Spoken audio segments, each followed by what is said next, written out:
Good morning all of you. आज मैं आपको कुछ इतिहास की महत्वपूर्ण बातें साझा करूंगा जो बीए फोर्थ सेमेस्टर में भी पानीपत के प्रथम द्वितीय और तृतीय तीनों युद्धों का वर्णन है और यूपीएससी और एचपीएससी यानी हरियाणा पब्लिक सर्विस कमीशन की परीक्षाओं की दृष्टि से बहुत ही उपयोगी है।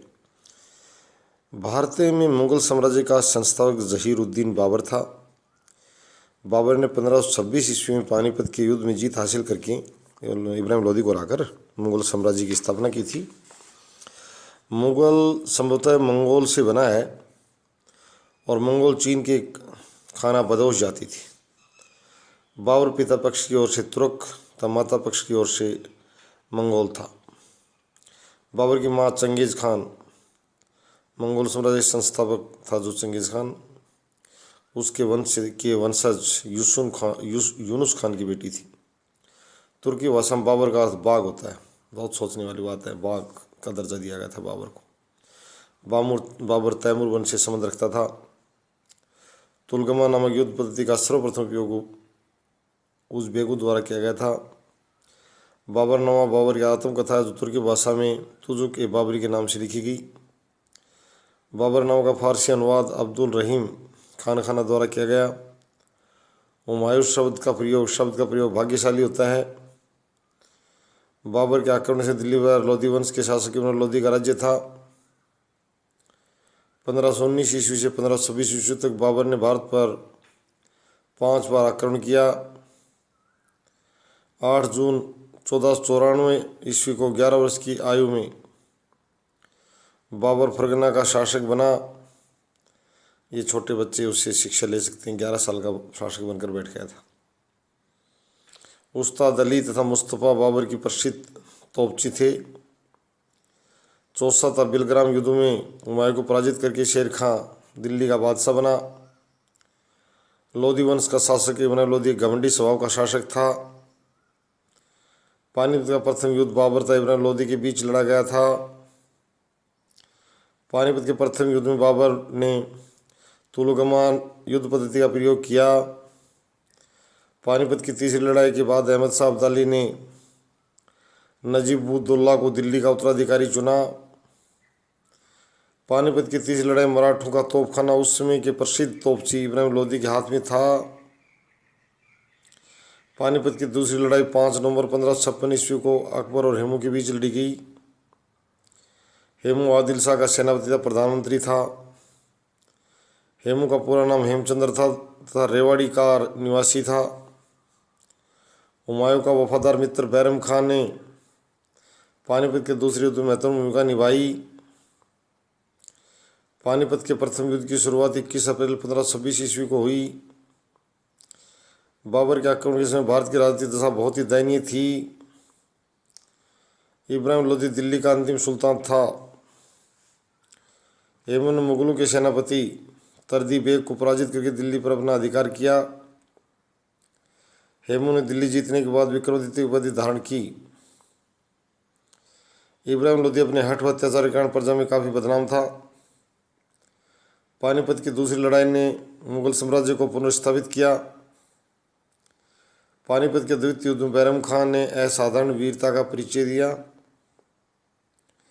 पानीपत की तीसरी लड़ाई 14 जनवरी 1761 ईस्वी को आरंभ हुई।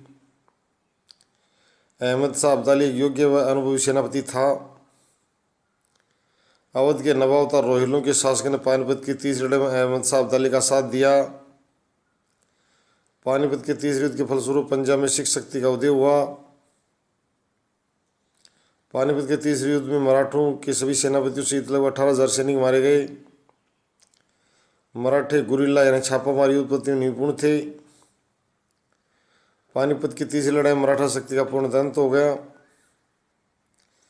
पानीपत के द्वितीय युद्ध से पहले हेमू ने 22 लड़ाइयाँ लड़ी थी तो उनमें से किसी में भी नहीं हारा था। बैरम खान अकबर का संरक्षक तथा शिक्षक था। मराठे भारत में हिंदू साम्राज्य की स्थापना करना चाहते थे।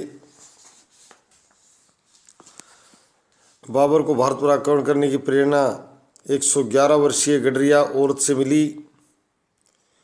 बाबर के पूर्वज तैमूर ने 1398 बाबर के पूर्वज तैमूर ने 1398 ईस्वी में भारत पर आक्रमण किया था।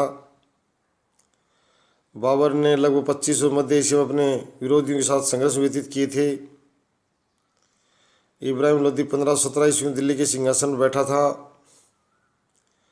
पानीपत के प्रतियुद्ध के विषय में बाबर ने अपनी आत्मकथा में लिखा है कि मेरे पास केवल 12,000 सैनिक थे। 27 अप्रैल 1526 ईस्वी को दिल्ली की जामा मस्जिद में बाबर ने अपने नाम का खुतबा पढ़ा तथा अपने आप को हिंदुस्तान का बादशाह घोषित किया। बाबर की दयालुता के कारण उसे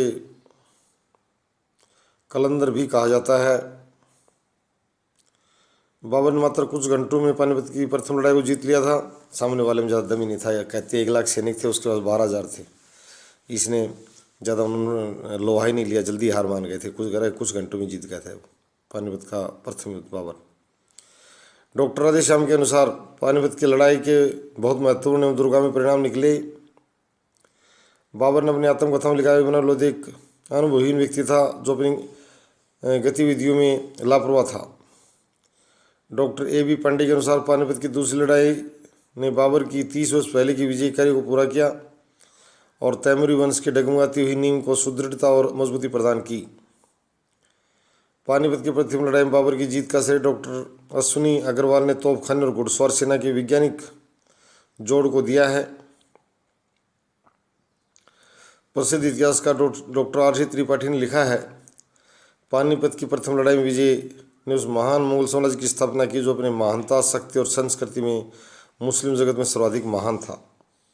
त्रिपाठी साहब मुगलों की प्रशंसा में शोध कर रहे हैं कि महानता, शक्ति और संस्कृति मुस्लिम जगत में सर्वाधिक महान था मुगल साम्राज्य।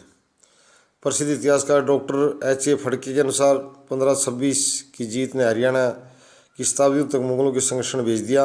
हरियाणा को ये भी है। पानीपत की तीसरी लड़ाई के बाद भारत में ब्रिटिश शक्ति के विस्तार का मार्ग प्रशस्त हो गया। प्रसिद्ध इतिहासकार B.S. सूरी के अनुसार यदि स्वयं से उसे यानी हेमू को पानीपत में आँख में तीर न लगता तो इस महान जीवन का अंत न होता और संपूर्ण भारत का इतिहास कुछ और होना था। ये B.S. सूरी हेमू की उज्ज्वल भविष्य कामना करते हुए कहते हैं। Doctor G.L. मेहता ने लिखा है हेमू की पराजय का सबसे महत्वपूर्ण अकेला कारण उस रणनीति की जानकारी न होना था तथा सेनापति के रूप में उसकी अदूरदर्शिता भी थी। ये इस तरह